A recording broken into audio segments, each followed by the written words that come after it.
Hi guys, कैसे हो आप सब? I hope you are doing great. In today's video, let's talk about something that would be related to your spoken English. Because you want to improve your English, that is why I'm here and I want to improve my English as well. Because the moment I share, I'll be teaching, I'll be letting you know correctly. Because if I teach you, I get to know the correct thing. I get to speak to you as well.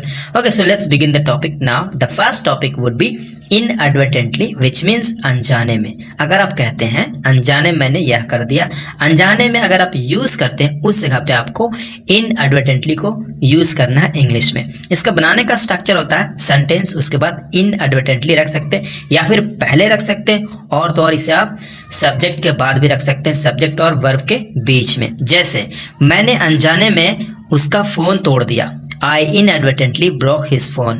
I inadvertently broke his phone. Second है यहाँ पे उसने अनजाने में बिना सोचे समझे उसकी बातों को नजरअंदाज कर दिया। He inadvertently ignored her words without thinking. Third है यहाँ पे मैंने बिना सोचे समझे अनजाने में उसका प्राइवेट मैसेज पढ़ लिया। I inadvertently read her private message without thinking. I hope you got it. चलिए आगे बढ़ते हैं। The next one is going to be far and wide. Far and wide which means दूर दूर तक. When you say in Hindi दूर दूर तक, you have to use in English far and wide. Such as वह गांव से दूर दूर तक यात्रा करता है, वह गांव से दूर दूर तक यात्रा करता है। He travels far and wide from the village. He travels far and wide from the village. Next, ये समाचार रिपोर्ट दुनिया भर में दूर दूर तक फैल गई है। These news reports have spread far and wide across the world. इस दुकान पर देश विदेश से लोग दूर दूर से आते हैं। People come from far and wide to this shop, both from within the country and abroad. The next one is in broad daylight. In broad daylight which means दिन दहाड़े. Okay, दिन दहाड़े के जगह पे आप at the place of दिन दहाड़े you can use in broad daylight. Such as उसने दिन दहाड़े चोरी की, उसने दिन दहाड़े चोरी की। He stole in broad daylight. यह घटना दिन दहाड़े हुई फिर भी किसी ने नहीं देखा। This incident occurred in broad daylight yet no one saw it.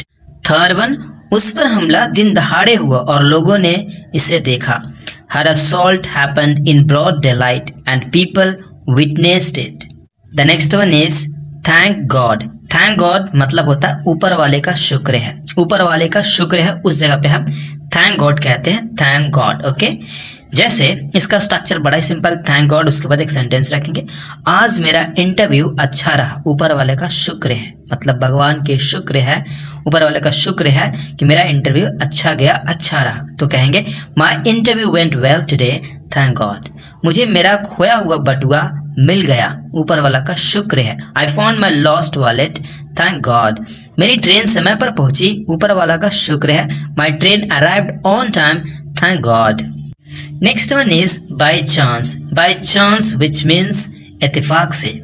इत्तेफाक से मतलब अनएक्सपेक्टेड, उस जगह पे हम बाई चांस को लगाते हैं। जैसे बाई चांस उसके बाद एक सेंटेंस, इत्तेफाक से मुझे खोई हुई चाबियां सोफे के नीचे मिल गई। By chance I found the lost keys under the sofa. इत्तेफाक से हम फ्लाइट में एक दूसरे के बगल में बैठे, मतलब अनएक्सपेक्टेड, हमने सोचा नहीं था। क्या होगा कि चांस की बात है, चांस से, इत्तेफाक से हम फ्लाइट में एक दूसरे के बगल में बैठे। By chance we ended up sitting next to each other on the flight. Ended up मतलब फाइनली वहां पे बैठे। नेक्स्ट है यहाँ पे उसने इत्तेफाक से लॉटरी जीत ली, उम्मीद नहीं था, इत्तेफाक से अनएक्सपेक्टेड उसने जीत ली। She won the lottery by chance. The next one is going to be at first sight. At first sight which means पहले नजर में। Sometimes you have to say पहली नजर में मुझे ये हो गया, पहली नजर में मुझे वो हो गया, उस जगह पे आपको at first sight को यूज करना। Okay, well, तो let's see some examples here. मुझे पहली नजर में उससे प्यार हो गया। I fell in love with her at first sight. मुझे वह जगह पहली नजर में ही पसंद आ गई। I liked that place at first sight. पहली नजर में मुझे उसकी आवाज अद्भुत लगी, मतलब बहुत अच्छा। I found his voice remarkable at first sight. The next one is luckily. Luckily का मतलब होता है किस्मत से, मतलब it is fortunate, उस जगह पे हम luckily कहते हैं सौभाग्य से। ठीक है, उस जगह पे हम लकली को यूज करेंगे। जैसे किस्मत से मैं वहां पर नहीं था, luckily I was not there, luckily I was not there. किस्मत से मुझे तुम मिली, लकली आई गॉट यू। किस्मत से हमारे माता पिता हैं, मतलब हमारे पास है। लकली वी हैव पेरेंट्स, जिसके नहीं है उसका कितनी दुख की बात होती है। ओके, इसलिए हम कहते हैं luckily we have parents. The next one is going to be why does it happen only with, उसके बाद जो ऑब्जेक्ट रखना होगा रख सकते हैं। ओके, सुटेबल होना चाहिए। कई बार आपको इस तरह से हिंदी में सोचना पड़ता है, जैसे मेरे साथ ही ऐसा क्यों होता है, उसके साथ ही ऐसा क्यों होता है, यार इस काम के साथ ही ऐसा क्यों होता है। उस जगह पे आपको ये स्ट्रक्चर यूज करना चाहिए। जैसे why does it happen only with me, मेरे साथ ही ऐसा क्यों होता है, हमारे साथ ही ऐसा क्यों होता है। Why does it happen only with us, तुम्हारे साथ ही ऐसा क्यों होता है। Why does it happen only with you. I hope you got it. Guys, practice makes a man perfect. The more you practice, the better you become. So keep practicing unless you become fluent in English. Okay? So let's move ahead.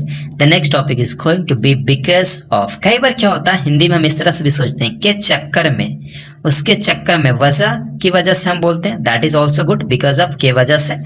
लेकिन यहाँ पे क्या होता है, कई बार हम हिंदी में इस तरह से भी सोच करके फंस जाते हैं के चक्कर में। भाई के चक्कर का इंग्लिश क्या होगा, तो उसका भी इंग्लिश होता है बिकॉज ऑफ। जैसे तुम्हारे चक्कर में मैं पिट गया, मतलब मुझे पिटाई हो गई, पास्ट इंडेफिनिट का passive. I was beaten because of you, यह सब उसके चक्कर में हुआ। It has happen because of her, परीक्षा के चक्कर में मैं सो नहीं पाया। I couldn't sleep because of exam.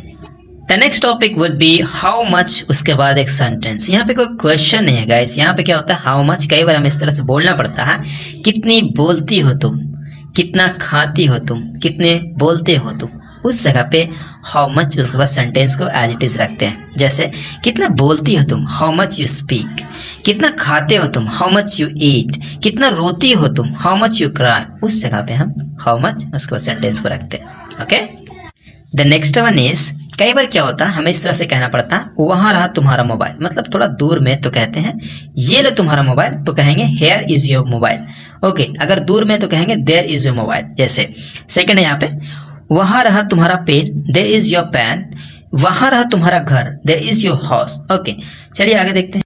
यह रहा तुम्हारा mobile, here is your mobile. यह रहा तुम्हारा pen, here is your pen. यह रहा तुम्हारा घर, here is your house. Okay, simple. The next one is shall. Shall को कैसे यूज करते हैं, क्या होता है कि हम ज्यादातर परमिशन लेने के लिए शैल को अच्छे से यूज करते हैं। कहते हैं क्या मैं जाऊं, शैल आई गो। क्या मैं खाऊं, शैल आई ईट। क्या मैं आऊं, शैल आई कम। इस तरह से, क्या मैं यह ले लूं, शैल आई टेक इट। इस तरह से, क्या मैं जाऊं, शैल आई गो। तो आप यूज करिए शैल को परमिशन लेने के लिए, बहुत ही प्यारा। The next one is butter up. Butter up का मतलब होता है मक्खन लगाना। ये वाला मक्खन नहीं जो हम ब्रेड पे लगाकर खाते हैं, भाई ये वाला है कि किसी को हम मक्खन लगाते हैं, मतलब मस्का लगाते हैं, उस जगह पे हम बटर अप को यूज करते हैं। जैसे मैं उसे मक्खन लगा रहा था, I was buttering him up. मुझे मक्खन मत लगाओ, do not butter me up. वह मुझे मक्खन लगा रहा था, he was buttering me up. I hope you got it. So do not butter anybody. Okay, खाना खाकर मत खेलना, do not play after eating food. After eating food, पानी पीकर मत सोना, do not sleep after drinking water. दवाई खाकर मत पढ़ना, do not study after taking medicine. After के बाद अगर कोई वर्ब आता है उसमें आईएनजी दिखा करके भाई इंग्लिश बोलना शुरू करो, कितना आसान है ना। जितना प्रैक्टिस करोगे, सेम वर्ड को प्रैक्टिस करो इन डिफरेंट कॉन्टेक्स्ट, अलग अलग कॉन्टेक्स्ट में, तो भैया आपकी इंग्लिश कमाल की हो जाएगी। अगला यहाँ पे है दैट इज द केस, बड़ा ही प्यारा है। If that is the case मतलब अगर ऐसी बात है तो मैं तो तुझे मदद नहीं करूंगा, अगर वैसी बात है तो तुम तो जा सकते हो। उस जगह पे हम if that is the case को यूज करते हैं। जैसे अगर ऐसी बात है तो मैं वहां नहीं जाऊंगा, if that is the case I will not go there.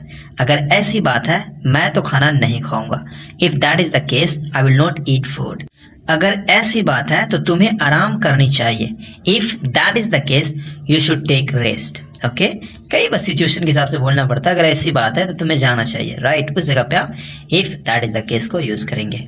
अगला यहाँ पे है अनइंटेंशनली मतलब अनजाने में। अगर इसे हम कहते हैं इंटेंशनली मतलब जानने में, यानी जानबूझकर, जानते हुए, उस जगह पे इंटेंशनली बोलते हैं। और उसी को हम चेंज करके कहते हैं अनइंटेंशनली, मतलब अनजाने में, ना जानते हुए, ऐसे भी कह सकते हैं। हिंदी कुछ भी हो सकता, लेकिन इरादा तो वही है, अनजाने में, राइट। जैसे मैंने यह अनजाने में किया, I unintentionally did it. Second यहाँ पे मैंने अनजाने में उसको धक्का दिया, I unintentionally pushed him. Third यहाँ पे मैंने अनजाने में तुम्हें मारा, आई अनइंटेंशनली बीट यू।